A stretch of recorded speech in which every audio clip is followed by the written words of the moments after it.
yakoze ko yuguruye tukinjira ibihe n'icyubahiro. None tunatebeje tugomba dusangira ijambo ry'Imana. Imana yashyize umutima wanje hariya mu butumwa bwiza bwa Yesu Kristo ko bwanditswe na Matayo igice cya 5.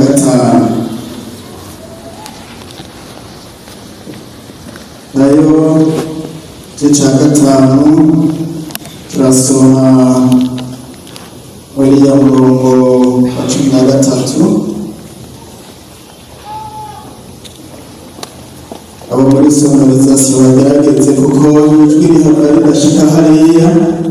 Nama nibaza ingene Yohana umubatizi ngo yasemerera abantu ibihumbi n'ibihumbi bakumva. Mbega yarafise sonorizasiyo. Nama nibaza Yesu aho yarari warabasanga abantu amasinzi n'amasinzi bakoraniye imbere yiwe kugira ngo babwire ubutumwa bwiza. Hari naho yaca ayitangira imbere gatoya mu bwato kugira ngo abigishe, kugira ngo na ca gihe yagaburira abantu bashika 5,000 we n'ibintu yari afise n'amababiboneke byari bimeze gute. Mbega ubu byogenda gute ngo umuntu asemerere adafise mwene iki kintu ngo abantu 5,000 bumve? Uno munsi Imana irabikora kugira ngo twumvikane. Yesu nashimwe. Ntabwo kugira ngo mwumvire ko biriko biragenda neza. Indanzi y'amajambo hariya muri Matayo 5:13 avuga ngo abakristo nibo munyu w'isi n'umuco wayo. 13 muri umunyu w'isi, ariko iyo umunyu uheze uburyohe ubukiryoshwa n'iki? ntacuba kimaze atari gutabwa hanze ugahonyangwa n'abantu. uri umuco w'isi, igisagara cubatswe ku itaba ry'umusozi ntigishobora guhishwa. Yesu nashimwe. Tubandanya hariya muri Mariko igice cya 9 turasoma muri murongo wa 50. Mariko igice c'9 turasoma n'umurongo wa 50. Dusome ijambo ry'Imana. Umunyu ni mwiza, ariko umunyu ushira uburyohe noba mukiwuryohesheje. Mugire umunyu mu mitima yanyu kandi mubane amahoro. Yesu nashimwe. Ico dushirako iri muri Yakobo, cyanditswe na Yakobo igice cya 3 umurongo wa 10. Yakobo akurikirana n'Abaheburayo. Yakobo 3 umurongo wa 10. Mu kanwa kamwe havamwo umuhezagiro n'umuvumo. Bene data, ibyo ntibikwiye kumera bityo. Mbega iriba ryodudubiza amazi aryoshe n'ay'umururazi mu mizimu? Bene data, mbega umusukoni ushobora kwamanirayo cyangwa umuzabibu kwama isukoni? Niko n'amazi y'umunyu adashobora kuvamwo yaryoshe. Imana idufashe cyane. N'aya majambo y'Imana duhejeje gusoma hano, ariko ijambo numva mu mutima twoganira kuri uno munsi niri kubumunyu w'isi. Kuko Yesu yavuze ngo umunyu w'isi, muri umunyu w'isi. Kandi uri kuraraba muri Bibiliya, umunyu ni ijambo rigaruka katari gake. Muri Bibiliya nkoresha kenshi iryo jambo ririmo inshuro 43. Ijambo riguma rigaruka rero no kuri barifise agaciro kacu. Rero tugomba kuvugana kuba umuntu arashobora kwibaza ati mbega kuba umuntu w'isi jewe n'umwe isi ni nini iragutse noyikwira ko nawe umuntu w'isi yose ibyo akumva ntibikunda kandi isi igabuwemo ibice bitanu bijya bita ngo n'amakontina cyangwa ibice bigize isi naho yoba iki gice tubako cyonyine igice cy'abirabura cyo Afurika kuba umuntu w'iki gice uri wenyine bishobora gukunda. Reka tubigabanye gatoya tuje ku gihugu. Kuba umuntu w'igihugu cyangwa umuco w'igihugu cyose uri umwe biragoye. Naho yoba intara, naho yoba ikomine, naho yoba quartier, mbere naho yoba ibarabara ubako biragoye kuba umuntu w'abo bantu bose. Mbega umuntu ntasanga no kuba umuntu mu nzu yiwe yonyine naho niho usanga bigoye. Reka dufate umuntu ku gice ciwe wenyine. Kuba umuntu wawe birashobora kugora, ugasanga umuntu kwitunganya ubwiwe naho ntibimworoheye. Ariko ijambo ry'Imana iyo rivuze ngo muri umuntu w'isi niba rivuze wewe wenyine kuvuga wewe n'uyundi abakristo bose baba bakagera ku mpande zose z'isi ni umuntu kandi umuntu wese ahari araryosha abo bari kumwe bikagenda neza. Yesu nashimwe. Twumvise hariya muri Mariko havuga ngo mugire umunyu mu mitima yanyu ngo kandi mubane amahoro. Ijambo ry'Imana rero rigomba kuvuga umunyu uri mu mutima w'umuntu. Umutima uri mu muntu wavuga utuguniro cyawe imvugo ya Bibiliya iragoye. Ahandi naho agaca havuga ngo mbega mu kanwa kamwe hovamo ibintu by'umururazi n'ibindi bisosa. Uramusanga twaratewe ugasanga ibintu bimeze gutyo. Yesu nadufashe cyane. Turavugana kuri iri jambo k'umuntu. Urantunga abo muganga yawugukije ubwo murihangana mugabo tuguma tuvuga ngo umunyu uraryoshe. Sinzi ko ari umunyu uryoshe nuko ari indya ziryoshe, mugabo abantu bavuga ngo indya sito ziryoshe ngo ni umunyu uryoshe kuko indya zitari umunyu izigira gute. Ariko ni umunyu wonyine umuntu yofibaza ngo ariko ararya ibintu biryoshye biryoha iyo bivanganye. Yesu nashimwe. Iyo umunyu ugiye mu bifungurwa icyaryoha kuko biba bivanganye. Yesu nashimwe. Wowe rero umunyu ukaba uri kumwe n'abandi bafise ibibazo, wowe urashobora kubaryosha bikagenda neza. Ivyari umururazi bigasosa kubera wowe na jewe kuko ijambo ry'Imana ryatubwiye tuba umunyu w'isi.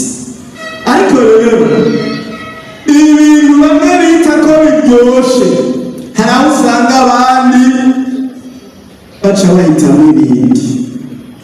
Ejo naciye ahantu turi mu bikorwa by'Imana mbona abantu bateramiye ku burobe bijya bitumba n'inyama zokeje. Hanyuma nkabona umudamu umwe bamwe bari abagabo bagakovya rwose nkabona babandanya mbego bagatekaniye. Mugabo umudamu ko atambiye nkabona mbona ngira ngo bari bashizemo sinzi ingene byabagendeye, bari bashizemo ipiripiri nyinshi kugira ngo sinzi n'ubwira yabo nahavaniye. Mugabo byarambabaje ko nagumagira gutya abandi bariko barakovya bamiragura nawe abanza gupepera namba ari ururimi namba ari umunwa sinzi ingene byari byamugendeye. Abantu hari usanga bakunda ibintu abandi batembera. Yesu yadufashe cyane. hariho umuntu washizemo ipiripiri avuga ati wapi aho sahanje jesi ndaha. Hakaba n'undi akubwira ati jewe ntabonye ipiripiri ku meza ntibigenda. None ipiripiri iraryoshe? Uvuze ngo yari mubare unavuga ati ego cyane. Yesu nadufashe cyane. Uno munsi rero tuvuga ipiripiri, kuko ipiripiri hari baba tuvuga umunyu. Yesu nashimye. Umunyu twumvise yuko ijambo ry'Imana ritubwira ngo dukwiye kuba umunyu. Umunyu iyo ukiri mwiza, iyo utaratituka, iyo utarata uburyohe uraryosha indya. Ariko iyo watitutse, ijambo ry'Imana ritubwire ngo ntaco uba ukimaze atari ukuwuta. Tugomba kuvuga rero umunyu uryoshe, umunyu ufise akamaro. Ndagomba muri uyu mwanya mutoya tuvugane akamaro k'umunyu, ibyiza by'umunyu. Hama turaca tugaruka tuve muri uyu munyu wo mu burya tuje mu vy'imwemu. Yesu nadufashe cyane. Icambere turavugana n'ibintu bitanu kubera umwanya ari muto, ariko nawe urashobora gushiramo iby'iwawe, kuko umuntu wese ngenda aramutahuza akamaro k'umunyu. Bitarinze kuba ibimvuze bitanu, ariko birashobora kuba na 10, birashobora kuba n'ibirenga, ariko duhere kuri iki kimwe. Umunyu uratuma ibintu biramba bikamara igihe kinini. Hariho ahantu kera hariho sosiyete ijejwe ibintu byo gutunganya amafi, umengo bahita Sipoku, muri imicungararo ya Kabezi canke muri izi nzira za Gitaza sindahana neza, mugabo yari sosiyete ya kera. Barahingura ifi ugasanga n'udufi tumeze nk'udukaranze, udushizeho abana bashobora gushika, basanga abana batumaze ntibarinda guteka. Numvise ko hariho ababizi kukiya. Yesu nashimwe.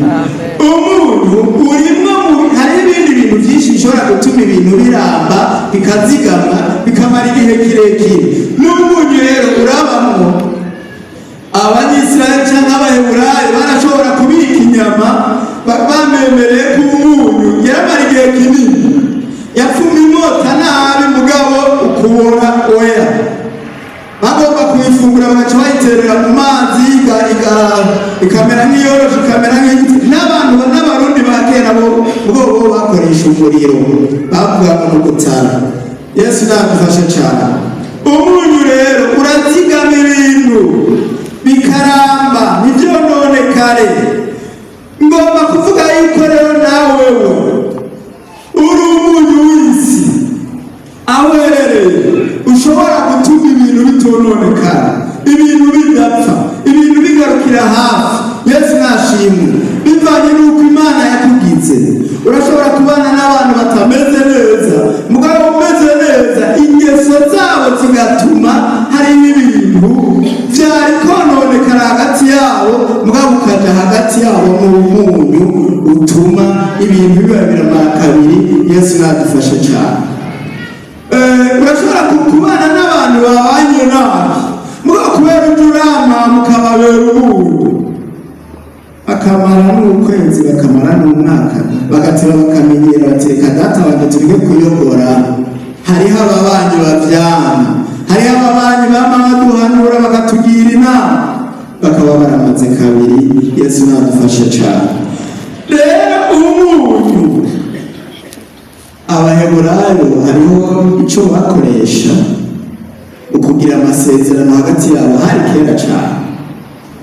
Ngo barafata bavuga ngo ni amasezerano y'umunyu. Ababirabure bo muri Afurika barabigira ngo bakabigira nabi, kuko bo mwe yashobora kwikomeretsa, n'ubundi akikomeretsa ngo bakapfanga amaraso. Sinzi ko ari kununuza amaraso y'uyu nawe ukanunuza yo turagize amasezerano y'intahava, turunze ubucuti.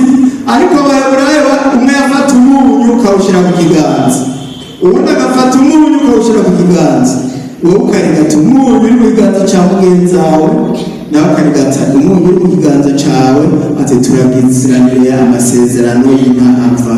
Yesu nashimwe. Iyo umuntu rero yemeye kuba umunyu uryosha abo abantu, uryosha ahaherereye, Imana ikabona mu mutima we nk'uko ijambo ry'Imana ryabivuze ngo mu mitima yanyu hari umunyu kandi mubana amahoro. Imana iravuga iti ujya muntu arubashe ajanye ameze nk'uko ijambo ryanjye rivuga. Haraba amasezerano hagati ya wewe n'Imana yaguhaye iryo jambo ugenderako. Yesu nashimwe. Ikigira kabiri, umunyu urahumanura, umunyu urahindura ibyari bibi bikaba byiza, umunyu urahindura ibyari umururazi igasoza. Yesu nadufasha cyane. Aho duca tubiraba mu gitabo cya kabiri cy'Abami, igitabo cya kabiri cy'Abami igice cya 20,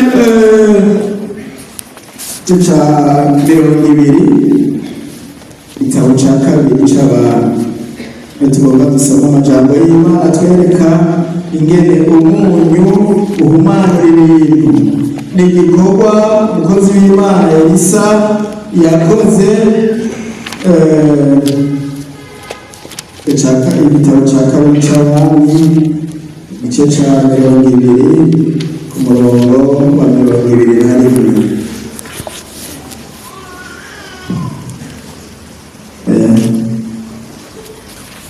Amushije murangunga ngo nabivuye ku mutwe. Igihe Elisa yahumanura isoko y'amazi arura abishi arimo umururazi. Yesu nadufashe cyane. Elisa ari kumwe n'abantu bariko barasemerera baboroga ngo aya mazi arimo umururazi ntanyobwa. Aca ababwira ngo nimuzane iki? Umunyu batereramo. Baca avuga ngo guhera uno munsi ngo iri soko ry'aya mazi rigizwe gute? Rirahumanuwe. Amazi aca atangura kuba meza, amazi aranyobwa, bica bigenda neza. Yesu nashimwe. Elisa ahumanura amazi. Ni ukuvuga ngo wemeye kuba umunyu urakura umara, urakura umururazi uri mu bantu, umururazi ukabavamo bikagenda neza. Nuko Elisa yakoresheje umunyu ugahumanura amazi. Wowe n'umunyu wawe mu mutima urashobora guhumanura ibintu bikagenda neza. Yesu nadufashe cyane. Ikigira gatatu, umunyu wawuriye rero. Sinzi ko waba muke waba mwinshi abantu bavuga ngo umunyu uranyoteza. Nibyo cyane sibyo? Umunyu uranyoteza. Uwawuriye agira inyota y'amazi. Ashaka ngo ndanyotewe kugira ngo ni wa munyu narya. Abantu rero baranyoterwa kubera umunyu. Iyo uri umunyu rero nk'uko ijambo ry'Imana rivuga, abantu baranyotewe ibyo uvuga, abantu baranyotewe ibyo ukora, abantu baranyoterwa uko umeze. Yesu nashimwe. Bakumva bagumana nawe. Ndibuka aho Yesu yari ari hose, abantu amasinzi n'amasinzi baca baza kumuzunguruka kugira ngo bumve ijambo ry'Imana, bumve ibyo ababwiye. Ijambo ry'Imana rirasosera abantu, ijambo ry'Imana riraryohera abantu. Igihe kimwe Yesu cyane yari yazutse, abantu biyebuye, hariho intumwa zibiri, hariho abigishwa babiri bagendanye batambutse. Yesu nashimwe. Bakamubwira ibintu by'umubabaro, nawe akababwira ibintu ngo bituma bumva imitima yabo igira gute? Ingurugumba. Barumva umunyu mu byo ariko arababwira. Yesu nashimwe. Ijambo ry'Imana riri mu munyu usozera abantu. Yesu nashimwe. Ariko hari uwo bahunga, ugasanga umuntu y'amajambo twasoma muri Yakobo ngo mbega ngo akanwa kamwe kovamo ibisi rwari bikwiye kumera gutyo. Isoko rimwe ryovamwo amazi ameze neza. Yesu nashimwe. Hariho bahunga ugasanga umuntu atanguye kuvuga abantu batanga kumwigira kure, ntabaye umunyu abaye kagapiripiri kababa. Ugasanga amajambo yiwe arababa, nta jambo ryiza ryova mu kanwa kiwe. Ubu aranyuranye n'iki jambo ry'Imana ririko riratubwira uno munsi. Imana idufashe cyane. Twavuze ngo ibihugu birakeneye umunyu, ubuzi burakeneye umunyu, abantu bari mu munyu. Ahantu hose harakenewe abantu basosera abandi. Mu miryango harakenewe umunyu, mu baganza harakenewe umunyu, mu batwagwa harakenewe umunyu, mu buzi butandukanye harakenewe umunyu. Yesu nadufasha cyane, kuko iyo akanwa kavamwo ibintu by'umururazi abantu baracika ivutu, abantu bararanduka umutima. Ntawanumva mu minsi yahera abantu bidogera umuganga kanaka agakanamira abantu aho kubabwira neza. Yesu nadufashe cyane. Mbega umuntu akubwiye neza umerewe nabi, burya niyo bari ikintu agufashije uca wizera yuko uhavukira. Ariko uje ugatonda nabi cyangwa ukadadari ugakora ibintu bari kugira nini ngo wibaza yuko abandi batonze batari abantu nk'abo, cyangwa ugasanga kubwira ijambo ry'ubutiye unatumbere y'umuntu ubwabo sinzi yuko bijya kugenda neza. Yesu nadufashe cyane.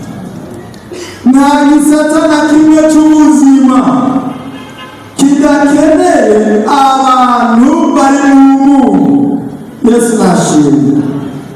Ikindi novuga ko munyu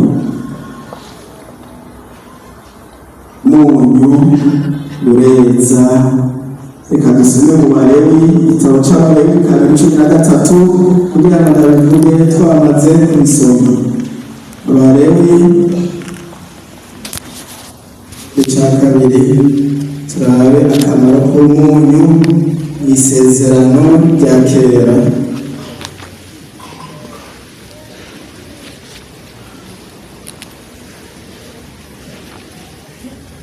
Abalewi igice cya kabiri ariyo ku murongo wa 13 ijambo ry'Imana riravuga ngo kandi ishikanwa ryose ry'ibyakozwe n'ifu muzoshikana muzobirunge umunyu, ntimuzogire ishikanwa ry'ibyakozwe mu ifu mushikana bitarimo umunyu, kandi ariho kimenyetso c'isezerano ryanje jewe Imana yanyu. Ibyo muzotanga byose muzobitangane n'iki? Mu isezerano rya kera rero mu bahererezi mu Balewi umunyu wari ingirakamaro cyane, kuko ibintu byose byari bije nk'amashikanwa. Abahererezi n'ibyoswa n'imibavu byaba mu munyu. Umunyu rero wari ukomeye, ni ukuvuga ngo umunyu wareza ibimazi, wareza amashikanwa, ukabihumanura, ibimazi bikaboneka neza imbere y'Imana. Ikimazi ngo cyarunga umunyu cyacacezwa. Ni ukuvuga rero n'uno munsi ibyo dukora byose dutumbereza ku Mana, ibyo dushikanira Imana birasaba yuko biba byejejwe biri mu munyu. Ni ukuvuga ngo biva mu mutima, ubikoze ubikunze. Yesu nashimwe. Iyo umuntu akora ibintu harimo agahato, harimo kwidodomba, umuntu agasenga yidodomba, umuntu agasenga ku gihari, umuntu akaririmba harimo imyidodombo ataguwe neza, haba habuze n'umunyu muri ibyo bintu ariko arashikanira Imana. Imana idufashe cyane. Mu byo umuntu akora byose rero arakwiye kuraba yuko harimo umunyu, kuko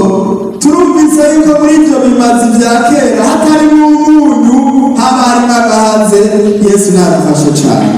Mbega ibyo umuntu akora abikora mu kuri, abikora mu kugororoka, abikora ashima Imana, abikora yiteze yuko Imana ibyakiriye kandi binezererwa. Yesu nadufashe cyane. Ikindi, umunyu uragurwa. Umunyu si uwagusa, ugira icyo ugutwaye kugira ngo uronke. Yesu nadufashe cyane.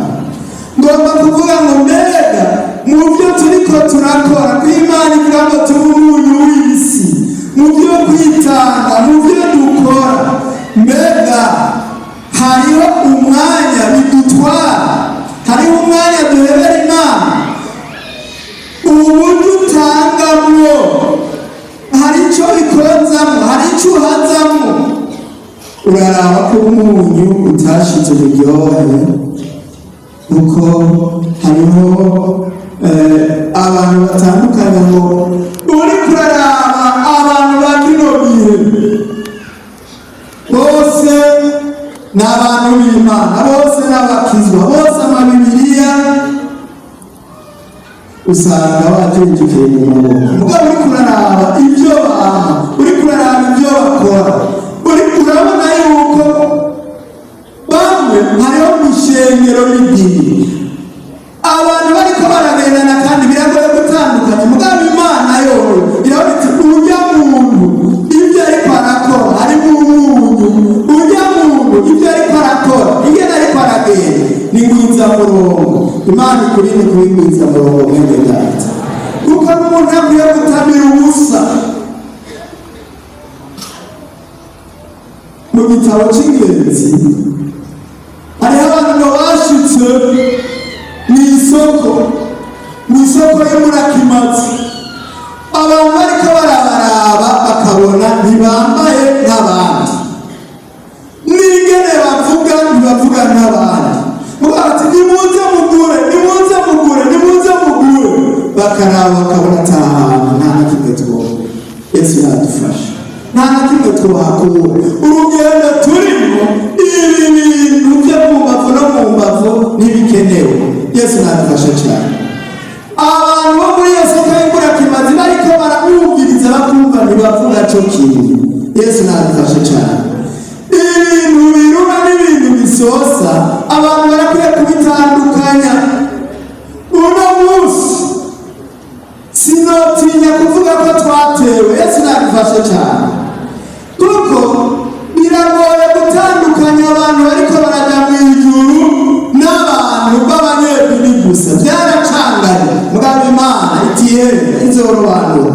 Yesu nashimwe, izorobanura. Bimwe bishire muri uruhande, ibindi bishire muri uruhande, hanyuma ababandanya urugendo babandanye. Yesu nadufashe cyane, kuko Imana yavuze ngo mu ijambo ryayo ngo muri umunyu w'isi, kuko ibona yuko amahanga akeneye umunyu, kuko umunyu ni ukiza amahanga. Yesu nadufashe cyane. Mugabo rero hari handi nasomye nasanze umunyu naho ubaye mwinshi. Ngomba Yesu nadufashe cyane. Umuntu waje mwinshi, umunyu waje mwinshi uraturira ibyo wokijije. Yesu nadufashe cyane. Isaba kuba umunyu ugereranye. Yesu nadufashe cyane. Ariko naho biru umunyu urakenewe, kandi abantu babaye umunyu neza hariho icyo bakoze Imana yanezerewe. Yesu nashimwe. Hariho abantu bingiye mu buzi kanaka babaye barakiriye agakiza kubera bahuriye n'umunyu. Yesu nashimwe. Hariho abantu bagiye mu mabohero barafungwa bahuriye n'umunyu, bagaruka barabaye abantu beza. Ubu ari abantu b'ingirakamaro mu gihugu c'Imana. Yesu nashimwe. Hariho abantu babaye umunyu mwiza mu miryango, ugasanga umuntu akijijwe ari umwe, mugabo haheze igihe, haheze imyaka kanaka, ugasanga umuryango wose warakiriye agakiza. Uwo yarabaye umunyu kandi Imana yaranezerewe. Yesu nashimwe. Hariho abantu bagenda kwa muganga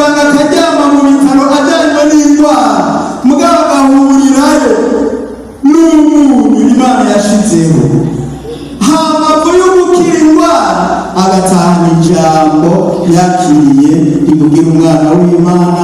Yesu nashimwe. Hari umuntu ushobora gufata urugendo, mugatanga urugendo ari umupagani, mugabo urugendo akazorozera yarakijije kubera yahuye n'umuntu. Yesu nashimwe.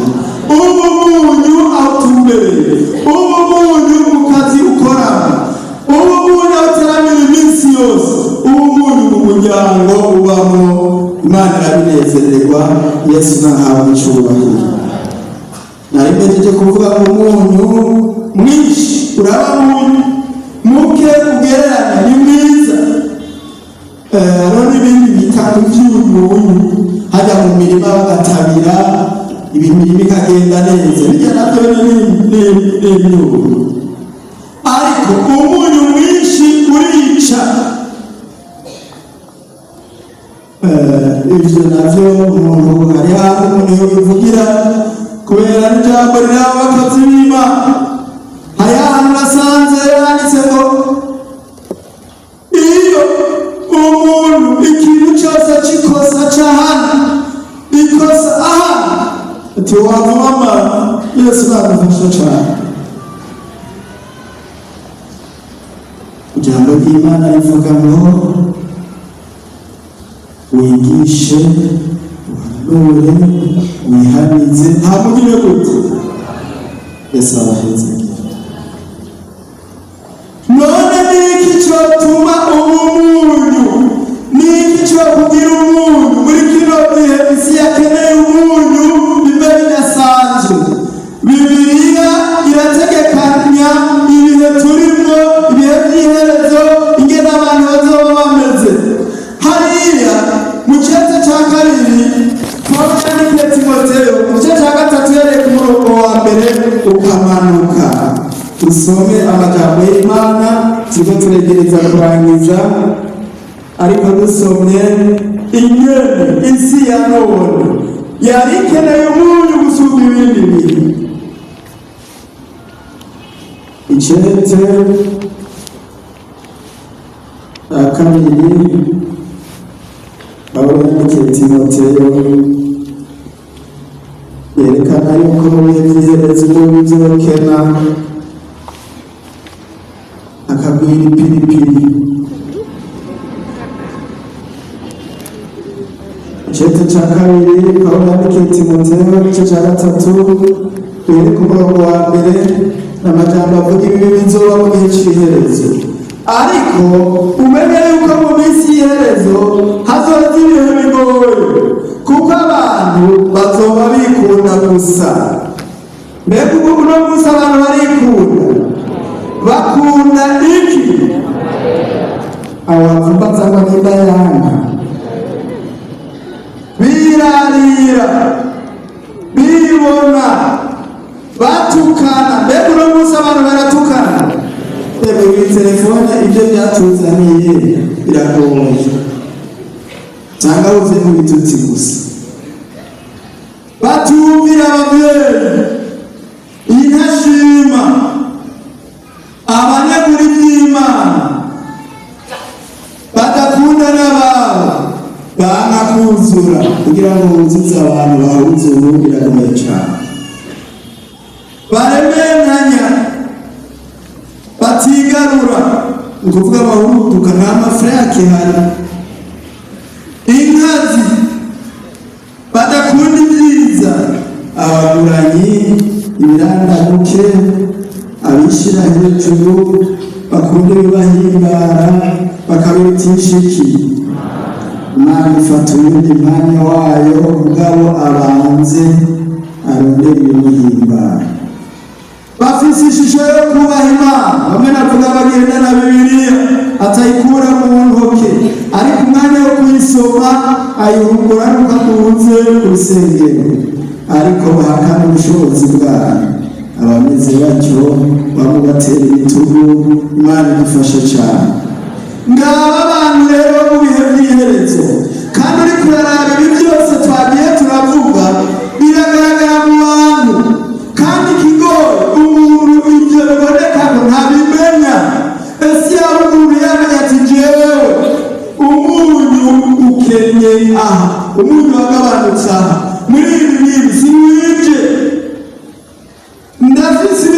ibimenyetso biranga abantu bo mu gihe cy'iherezo batameze nk'uko ijambo ry'Imana rigomba. Uwo bari mu nzira zo gukira, Yesu nadufashe cyane.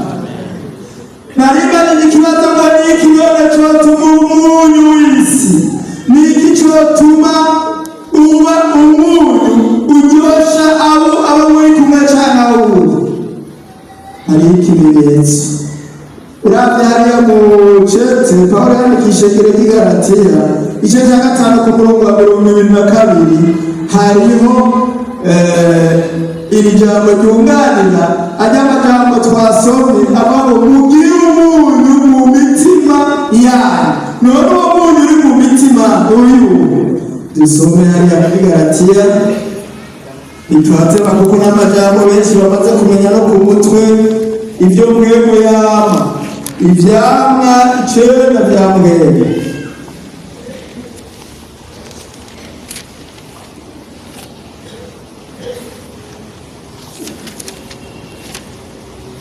Ibyo mwebwe yama icyamwa cya mbere ni iki?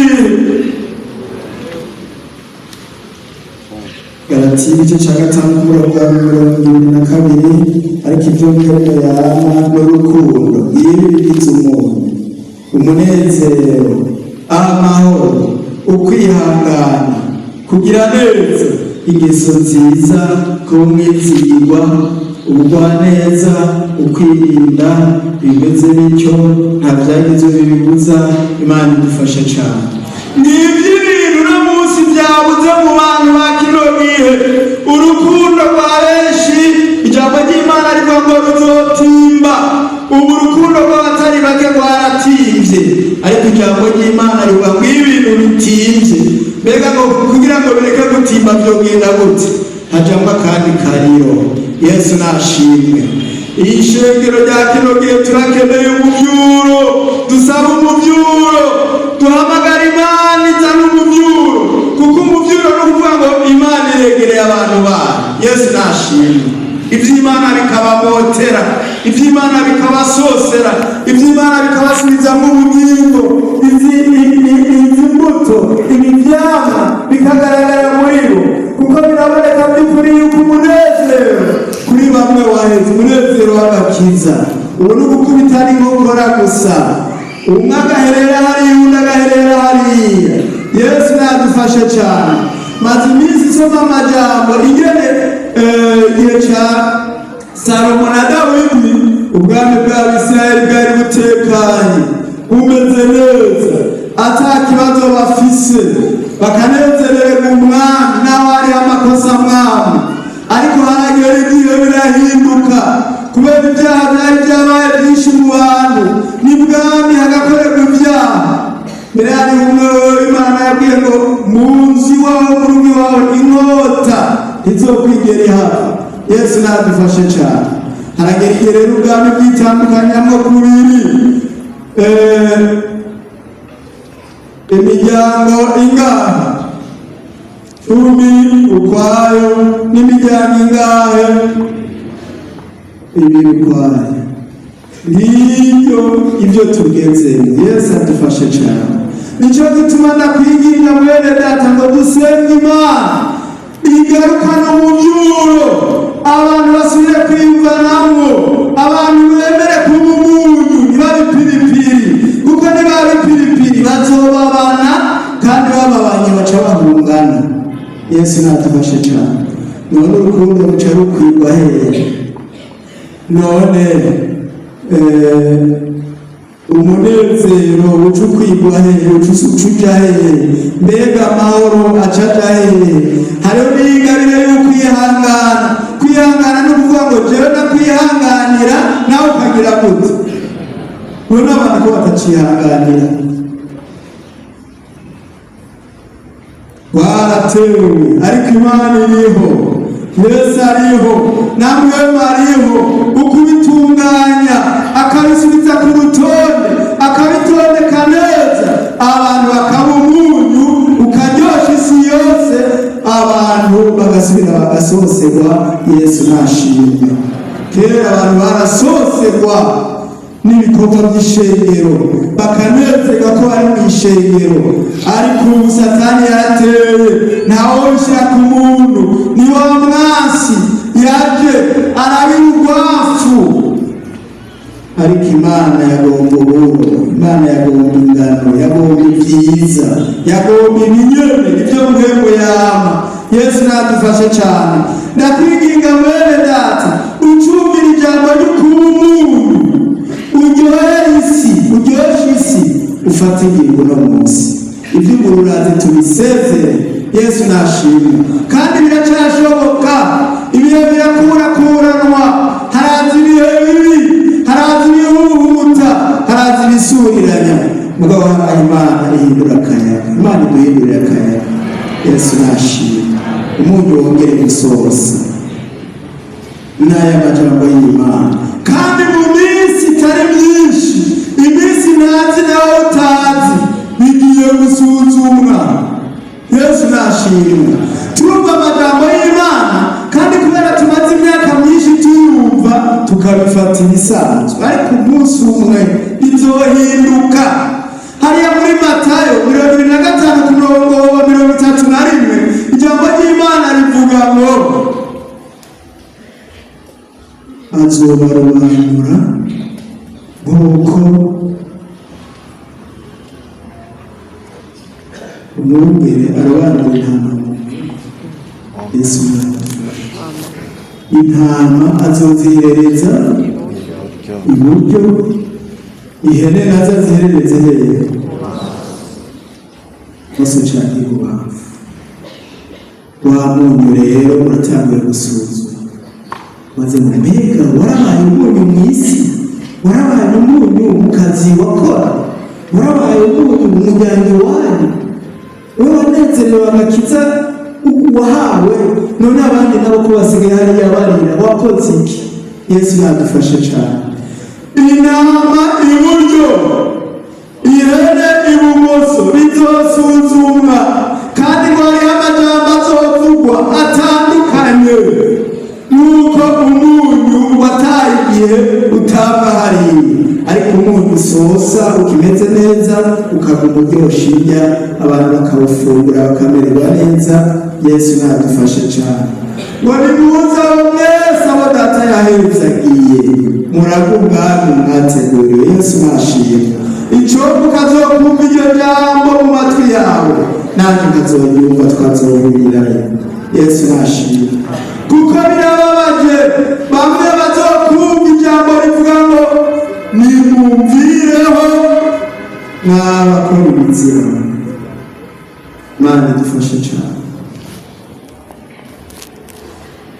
Hari iby'Imana iraba mu mutima wawe, ikaraba yuko uri umuntu by'ukuri, ikaraba yuko ibyo mwebwe yama ubifise, kandi byama bivugwa iminsi yose.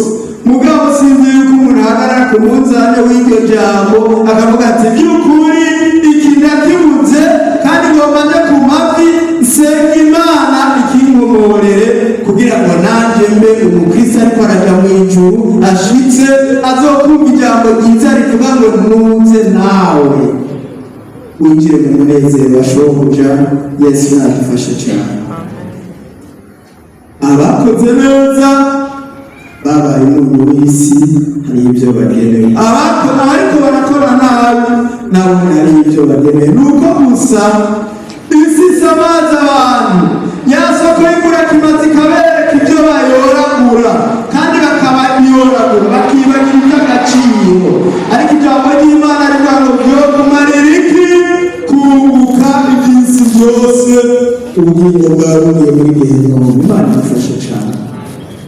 Dusigarirwe kurondera ibyo byamwa byambwere. Yesu nadufashe cyane. Mugabo rero munyumve neza, atari iby'ibishobisho, atari iby'amaemosiyo, ibintu bifatika. None urukundo ntirugaragaraye, mbega umunezero ntugaragara, amahoro ntagaragara, kwihangana, kugira neza, ibyo byose n'ibintu bigaragara bati by'ukuri uriya muntu arazi kwihangana, by'ukuri uyu muntu arafise urukundo n'ibiseswa. Yesu nadufashe cyane. Atari ibintu umuntu yigirisha ngo ariko yerekana yuko arimo ibyamwa byamwewe. Yesu nadufashe cyane. Ibyo bintu byenda kunda kubirwanya cyane kuko narahabaye ahantu ari byo nyine nayo nabifise umuntu biratekuruka. Nta muntu n'umwe atasigira hejuru, nta muntu n'umwe atakubita amakiribiti, nta muntu n'umwe atasemerera. Ndabaraba nanjye nari umukristo mushasha n'ubumigo gacaca kwitwara kwa mwarimu n'umwe ribarega mwana mbariza Imana icyo yamuhoje ko itamuhaye ibyo bintu atihoraho ati rekere ati ibyo bintu natwebwe turabiraba tukumirwa kandi tugiye kubitesha vuba. Yesu nadufashe cyane. Ibyo umuntu yigirisha nta kimazi bifise, ibyo bigumbagumba, ibyo bishungumizi by'umubiri ntacyo bizokumarira, si byo bituma uboneka kuri umunyu w'isi. Yesu nadufashe cyane. Ibyo Imana itamuhaye n'ubwiye. Yesu nadufashe. Hari ikintu cyambabaje igihe kimwe, yari umushitsi atugemeye. Byambabaje kuko aribyo namuhaye umwanya wo kwigisha kandi ariko yigisha neza cyane. Aratubwira ingene Dawudi yatunguje umugozi ateruye ngo Goliyati nacyo ibuye rimukubita mu gahanga ngo acaraduga ngo yisenge hasi. Yavuze ngo acaraduga nawe yadutse. Urumva yaciye akina komedi ya Goliyati.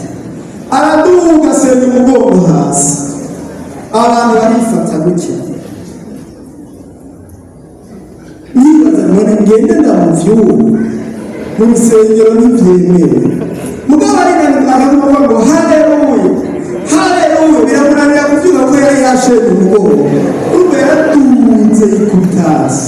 Urumva yaramuduguje mugabo ntiyamumanura ngo amwamuritize agwe neza. Avuga ahantu birazishika nka 20 ariko ataravyuka ariyubura cyabandanya ubutumwa Imana ushimwe ko atavunitse turahatse. Nacanyoza none byo bintu byari byamwewe cyangwa byari ibintu biri muri we yiyumvamo akagomba kuduga nka Goliyati n'abatari Goliyati. Yesu nadufashe cyane. Ibyo bwemu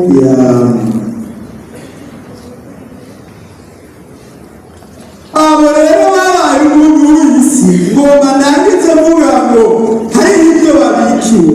Yesu nashimwe. Niwakora neza uko Imana igomba, numere nk'ab'isi, nugende mu isoko y'imvura kimaze ngo uyoragure ibyo abandi barimo. Abantu ubu arashobora kugira ngo mwene data yabumbira amahoro mugabo mu mutima atari ko bimeze. Yesu nadufashe cyane. Kandi abapane kote twiyamujyana. Yesu nadufashe cyane. Hari ayandi mahanga akwana ubimenya. Yesu nadufashe cyane. Agukunda ubimenya. Hari ahantu nabaye bapfuye kandi baca batumviriza rero we tuzosubira kwicarana ngo tuyage tubanze kujyana ngo tugatunganya ibiri hagati yacu. Niko mumeze. Amahoro mwene data, amahoro kandi ukarabari ukarabari. Twihana ubujyajya niyo umuntu uzogaragara mu mitima yacu. Imana dufashe cyane. Reka rero turagirize kuri aya majambo y'Imana y'amasezerano ku bantu babaye umunyu w'isi, batumye ibintu bigenda neza, bahumurije ubabaye, baremesheje umuntu ari mu ngorane. Kuko ijambo ry'Imana rafite abana rero nari ndwaye muragira gute, nagenda gusa, nari nshonje. Ibyo bigaragaza umuntu afise umunyu mu mutima. Yesu nashimwe. Kandi inzamba itaravuga urupfu ruraza abantu baguma bagenda. Niba ugomba kuzobonana n'uwawe yamaze kwitahira yatashe neza, nawe wemere umuntu w'isi ugende rero wiyambura ibikorwa by'ubwiza byose wemere kwambara ibigwanishwa by'umuco. Hari ibyo mbere ibigwanishwa bya mwebwe biriyo. Yesu nadufashe cyane. Petero atazi kujyanirana aricyo yabajije Yesu, arabaza ngo none twahebye ibi turaheba ibi turaheba ibi turaheba n'ibi, none tuzoronka iki? Hari icyo twasezeranye ko bazoronka ngo ibyo bahebye byose kubw'igikorwa cy'Imana cyangwa kubw'agakiza ngo bazobishumbushwa umurengera muri buno bugingo. Mbega hari imigisha turonka muri buno bugingo no mu buzoza, kandi ngo inshuro n'inshuro. Ntituriko turakorera ubusa, wowe umuntu w'isi gusa ugira ingeso nziza y'iz'abana b'Imana, witonde muri ino si kukiranyera, ibisigaye bizogenda neza. Kuko hariya mu byashuriye Yohana igice cya 19 ku murongo w'indwi ariho ngomba nangirize dusome ijambo ry'Imana. Ariko biragaragara yuko mu isi habuze umunyu, mu bihugu habuze imyunyu, kuko intambara zirahuhuta. Mu ishengero habuze umunyu, kuko abantu hahindyane, hari ibintu bitariko biragenda neza kubera habuze umunyu. Dusenga Imana yo mu ijuru isuka umunyu mu mitima y'abantu b'Imana. Yesu nadufashe cyane. Mu miryango habuze umuntu, kuko abantu baguma bavana, abantu bahukana, abana batababyeyi, ababyeyi bahukana, ingo nyinshi ziriko zirasambuka kubera iki? Habuze iki? Ubuzi butandukanye habuze umuntu, ugasanga kugira ngo bagukorere ikintu kanaka nawe hari ibyo urinda gukora, umunyu warabuze. Ariko wewe aho uherereye ubu umuntu n'unaba umuntu muryoshe hariya muherereye, Imana izoyibahembera. Yesu nashimwe. Ibyahishwe rero hano igice cya 19 turasoma hirya murongo w'ibiri. Tunezerwe duhimbarwe tw'icyubahiro, kuko ubukwe bwawe bwahagaze w'intama bushitse, umugeni wiwe ariteguye, kandi yahawe kwambara impuzu zera nziza zikayangana zitandukanye. Izo mpuzu zera nziza nizo bikorwa byo kugororoka by'abera. Yesu nashimwe. Bijya bikorwa byo kugororoka ukora, bijya bikorwa byo kwitanga ukora, bijya bikorwa ukora bitandukanye. Umuntu atorinda kwidodagura mugabo ijuru ryo rirabizi. Niyo myambaro zo kwambara muri ubwo bukwe bw'umwana w'Imana bugiye gushika. Ariko ijambo ry'Imana ryavuze ngo mugire umunyu mu mitima yanyu. Ijambo ryawe nimba ari ego ribe ego, ijambo ryawe nimba ari oya ribe oya. Reka kwigira umumenyesha amakuru ntiwabyigiye uvuga amajambo udafitiye n'ibyemezo, ibyo nabyo bigukura mu munyu. Naya majambo y'Imana wabise mwese. Yesu nabaheze. Tunamika amaso yacu dusenge. Urakeneye umuntu mu mutima wawe, uragomba kuba umuntu. Imana iracabitanye kazi. Tugomba dusengera umuntu abona ibimenyetso bigaragaza yuko turi mu gihe cy'iherezo, kandi abantu bagiye gusigara kuko babuze umunyu mu mutima, babuze umunyu utosha aho bari, nabo babaye ururazi nk'abandi. Nta tandukaniro rikihari ryubakishijwe n'utakijijwe. Ariko wowe uno munsi saba umuntu, saba mwewe agushoboze kuba umuntu, kuko ntacyo wakwishoboza wenyine. Ijambo ry'Imana rivuga ngo nshobozwa byose n'ubundi ngomezi. Urashobora kuba umaze iminsi mu ntege nke, biracyashoboka yuko wambikwa ingomezi. Naho bari abagusa barahagije, ariko nagomba kukwinginga mwene data, amaso y'umuhema ahumuke, ubone igikwiriye gukorwa nk'umukristo ariko ajya mu ijuru. Ntugende ugoyagoya, ntugende ubara abandi, kandi Imana yavuze nk'umuntu itavuze ngo agapiripiri. Tugomba cyo dusenga Imana kubw'aba bene data. Munamuke ntari umuntu yunama ndabona abantu bunamye batwaye ikibanza c'abantu, bunamye gutwara ibibanza bibiri. Ngo nawe umuntu yunamye hasi si hari imbabazi z'Imana. Imbabazi z'Imana ziruzuye. Yesu arateze ibiganza arakurorereye, yumviye kuri uwo wundi yabuze ahafukama. Ndabona mbere n'abagiye barafukama hagati mu ntebe, kandi iyo mwafukama neza mukegera imbere byari gukunda.